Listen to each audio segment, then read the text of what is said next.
¿Qué tal? Qué bueno que están con nosotros en el noticiero más veloz del planeta.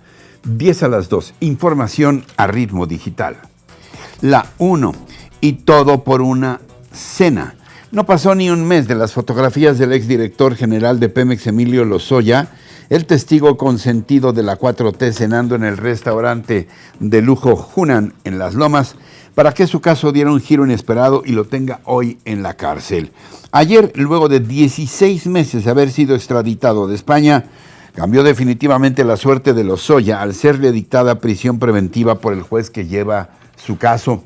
Es evidente que a alguien muy arriba le molestaron esas fotografías de Lozoya cenando tranquilamente como si nada hubiera pasado, como si no debiera nada, porque primero lo obligaron a presentarse en persona en los juzgados, luego de 5 prórrogas concedidas por el juez, todas a la cómoda distancia, y segundo, el inesperado cambio de la medida cautelar de libertad a prisión preventiva. No es lo mismo dormir en casa que en una fría prisión, ¿no creen? Había que enmendar rápidamente la imagen de las autoridades que hasta entonces parecían complacientes con el testigo que nadie había visto desde su llegada a México hasta esa noche del Hunan. Ahora al parecer las cosas cambian y Lozoya tendrá finalmente que dar cuenta de los actos de corrupción en los que se vio involucrado con relación a los casos Odebrecht y agronitrogenados. Pasaría de ser el acusador, el traidor, el que delata a todos sus cómplices pretendiendo salvarse con estas acciones, a ser el acusado que tiene que responder por los delitos de lavado de dinero, asociación delictuosa y cohecho. Y hoy, como diría el gran Cuco Sánchez, tu buena suerte, la espalda te ha volteado. La 2. Y sobre el caso Lozoya y este giro en el proceso que tiene hoy a su protagonista en la cárcel. Hablé esta mañana con Ana Lilia Pérez, reconocida periodista de investigación que ha dedicado buena parte de su trabajo a investigar el saqueo de que ha sido víctima Petróleos Mexicanos durante las décadas recientes. Ella es autora de libros fundamentales para entender este fenómeno como Camisas Azules, Manos Negras, Pemex, RIP, Vida y Asesinato de la principal empresa mexicana y El Cártel Negro, cómo el crimen organizado se ha apoderado de Pemex. Esto fue algo de lo que me dijo. Ana Lilia, ¿te sorprendió el que le hayan dicho de pronto a Lozoya, perdón, usted ya no sale, se queda aquí, en la cárcel? Fíjate, Ricardo, que me parece que llegó un punto que diríamos en México fue la gota que derramó el vaso, el tipo de imágenes que vimos de un Emilio Lozoya, pues en aparente proceso judicial, pero cenando en un restaurante de lujo. Después vino la indignación de la opinión pública y ante esta fecha inminente que era el día de ayer, de que él tenía que presentar las pruebas que dice tener sobre el caso Odebrecht, me parece que tuvo mucho que ver la opinión pública en que cambiara, Ricardo, la posición con la que la Fiscalía General de la República llegó a la audiencia de Lozoya. Porque hay que recordar que el juez decide cambiar la medida cautelar de la libertad que tenía Lozoya a prisión preventiva, porque antes no lo había pedido la Fiscalía. Es hasta el día de ayer que la Fiscalía pide prisión preventiva para Emilio Lozoya. Recordar que incluso en esa primera audiencia, el juez de línea que, bueno, aunque había gravedad en los delitos, él no podía imponer prisión preventiva porque no se le estaba pidiendo. Ya el día de ayer llega con otra posición la Fiscalía.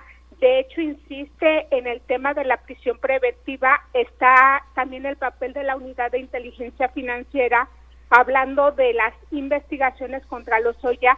Se habla de una nueva cuenta de 2 millones de euros que se le detecta en el extranjero, y se argumenta todas estas opciones que tiene de protección en el extranjero como un medio que le facilitaría la fuga. Que vamos, hay que recordar que Lozoya, antes de ser extraditado a México de España, estuvo meses en fuga por Europa, gozando del tipo de privilegios que a él le gustan, pero en fuga oficialmente, Ricardo.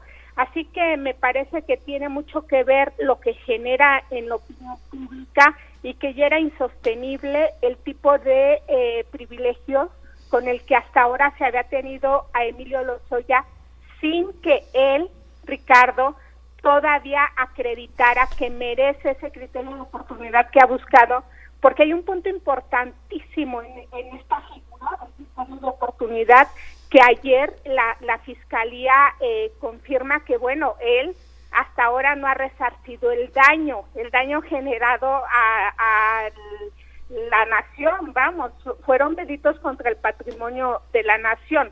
Y un elemento importante para que un imputado tenga este criterio de oportunidad que le permite beneficios en un proceso y que le permitiría, como hasta ahora estuvo Lozoya, en la posibilidad de pues no pisar la cárcel. Ayer es el primer día que pisa un juzgado y se queda en cárcel, pero él no había reparado el daño, Ricardo, como que parecía muy reticente a soltar un solo peso de ese dinero mal habido porque él mismo reconoce que es producto de soborno. La 3, el presidente Andrés Manuel López Obrador negó haber intervenido en la decisión de encarcelar al exdirector de Petróleos Mexicanos, Emilio Lozoya. En su conferencia mañanera de este jueves señaló que la decisión es del juez y que es parte de la investigación del caso Odebrecht, que en México se tapó en administraciones anteriores. Reiteró el presidente que confía en la Fiscalía porque confía en la integridad de Alejandro Gertz Manero. No, yo no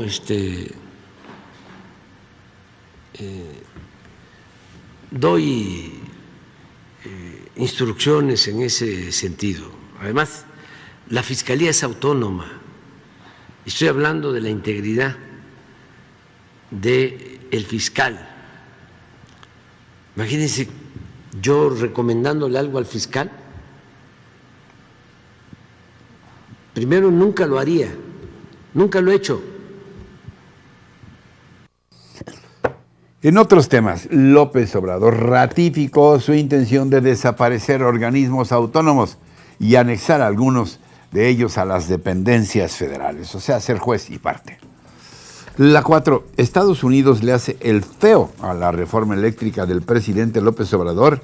El casi siempre sonriente Ken Salazar, embajador de Estados Unidos en México, manifestó muy serio en Palacio Nacional su preocupación por la reforma eléctrica.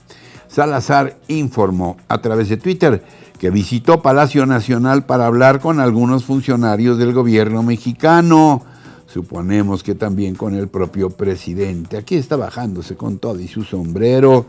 Bueno, dijo que expresó serias preocupaciones de su país por la reforma eléctrica planteada por López Obrador. Comentó que seguirá el diálogo de este crítico asunto, pues desean aprender más sobre los objetivos de esta nueva reforma, o sea, entenderle, pues, ¿qué quieren ustedes, los mexicanos? A su salida del histórico recinto le preguntaron por los nombres de los participantes en la reunión, pero decidió no mencionarlos, aunque en su lugar señaló que la relación entre ambos países es una oportunidad histórica de crecimiento y que seguirán trabajando para lograrlo. Bueno. La 5, cruce de señales en Morena con relación a la reforma eléctrica. Diputados de Morena, PT y Partido Verde acabaron enredados en las fechas en las que habrá de discutirse y aprobarse en su caso, o desaprobarse, la iniciativa eléctrica del presidente López Obrador, mientras algunos de ellos aseguraban que sería hasta abril del 2022 cuando se definiera el futuro de la reforma. Uno de sus compañeros tenía otros datos.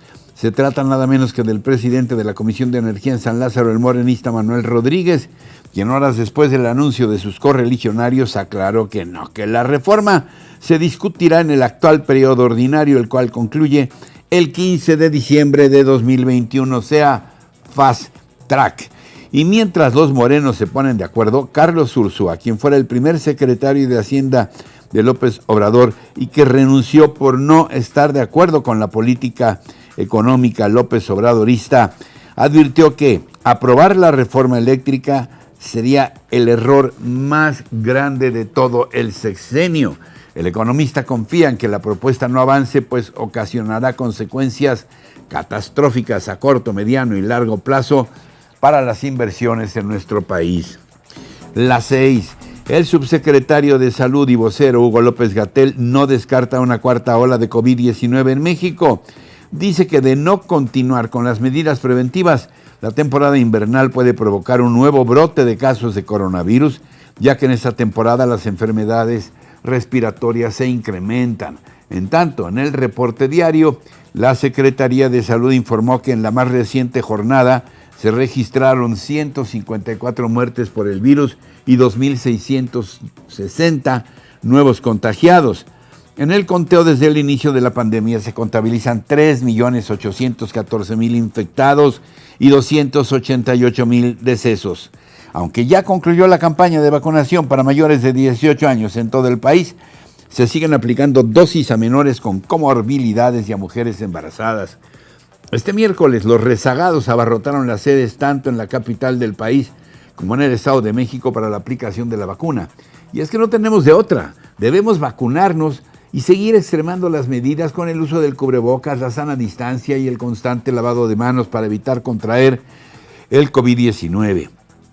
Y para reforzar la lucha contra las enfermedades respiratorias en la temporada invernal es necesario ponerse también la vacuna contra la influenza, la cual empezó a aplicarse desde ayer miércoles. Las 7. Ante las recientes visitas que hiciera por diversos estados este fin de semana, andaba como ajonjolí de todos los moles, la jefa Claudia Sheinbaum asegura que no está haciendo campaña política rumbo a la sucesión del 2024, no, que va. Además aclara que los gastos de sus viajes al interior del país corrieron por su cuenta y que incluso se le descontó el viernes que se ausentó. ¡Qué horror! ¡Pobrecita! Ella misma enumera en qué eventos y estados anduvo. Estuve en Tlaxcala, no tuve oportunidad de ir a la toma de protesta de Laida Sansores en Campeche, pero estuve recientemente para informar del programa de vacunación de la ciudad. Después estuve en Guerrero con Evelyn Salgado y ahora con Marina del Pilar en Baja California y con Indira Vizcaíno en Colima. Así que pues son las compañeras que vienen de Morena, que son gobernadoras. Las recibí aquí y uno de los compromisos que hicimos es que en la medida de lo posible pudiéramos ir a las tomas de protesta. Entonces, pues, en ese sentido fue la visita que hice a estas entidades. La 8. Incendio en el emblemático mercado de Sonora en la Ciudad de México. Las autoridades capitalinas reportaron una conflagración no tan grande en una de las naves del histórico mercado de Sonora ubicado en Fray Servando Teresa de Mier, en la colonia Merced Balbuena, en la alcaldía de Venustiano Carranza. El mercado, que data de 1957, fue desalojado y los elementos del heroico Cuerpo de Bomberos siguen laborando en el lugar. Miriam Ursúa, titular de la Secretaría de Gestión Integral de Riesgos y Protección Civil, informó que hasta el momento no hay heridos ni fallecidos y que el incendio inició en el área de comida. Los más recientes reportes indican que el incendio ha sido controlado ya en un 95%. La 9. De una auténtica farsa califica a Javi López, copresidente de la Asamblea Parlamentaria Euro-Latinoamericana, Eurolat, las elecciones presidenciales del próximo domingo en Nicaragua. Considera que la democracia en esta nación centroamericana está muriendo y que todo es responsabilidad del régimen dictatorial de Daniel Ortega. El europarlamentario socialista que copresidió la reunión de Eurolat en Bogotá, Colombia, rechazó a nombre de la Unión Europea la campaña de represión furibunda en contra de la oposición en este país. Nada más hay 7 candidatos a la presidencia, presos todos. Josep Borrell, jefe de la diplomacia de la Unión Europea, se pronunció en el mismo tono y destacó que de estas elecciones no se puede esperar ningún resultado legítimo. Cristina Chamorro, la principal aspirante de la oposición a la presidencia, tenía posibilidades de derrotar a Ortega, pero fue detenida por traición a la patria y presunto lavado de dinero. Y como todos los otros candidatos, se encuentra bajo arresto domiciliario desde junio pasado, severamente vigilada. La 10, Houston, tenemos un Chile. ¿Qué pasó? ¿No estoy albureando? Buenas noticias llegan desde el espacio, donde la investigación sobre el crecimiento de plantas comienza a dar resultados favorables. Miembros de la tripulación de la Estación Espacial Internacional asegura que, sobre todo, sus cultivos de chile son todo un éxito. Así como lo escucha, el objetivo de sembrar alimentos para viajes más largos en el espacio está funcionando. Este grupo de astronautas festejó muy a la mexicana haciendo un taco de fajita de res, jitomate, alcachofas deshidratadas y, por supuesto, chiles espaciales. Se hicieron un tacototote, como dicen, tipo arriero. La astronauta Megan McArthur festejó esta noticia por medio de Twitter y explicó que después de semanas de espera pudieron probar el chile verde y el rojo. La NASA recordó que este alimento es una buena fuente de vitamina C y que será un importante suplemento dietético para las misiones espaciales de larga duración, aunque anden todos enchilados. Ahí está la astronauta feliz con su chile. La NASA recordó que este alimento es fundamental para el futuro y que puede ser un suplemento dietético para las misiones espaciales de larga duración. Así que alguien les acerque un molcajete, ¿no? Para que esa salsa sepa como caída del cielo, una salsa espacial. Ya luego les pasaremos la receta de los chiles toreados. Como ven, ahí están todos muy gastronómicos y muy enchilados. Y así con ellos, con los astronautas y los chiles, llegamos muy picosos al final del día de hoy. Recuerden, sin embargo, que tenemos una cita de lunes a viernes en 10 a las 2 y en todo momento con nuestros contenidos completitos en nuestras redes sociales y, por supuesto, aquí en nuestra página rochainforma.com. Hasta entonces, hasta siempre.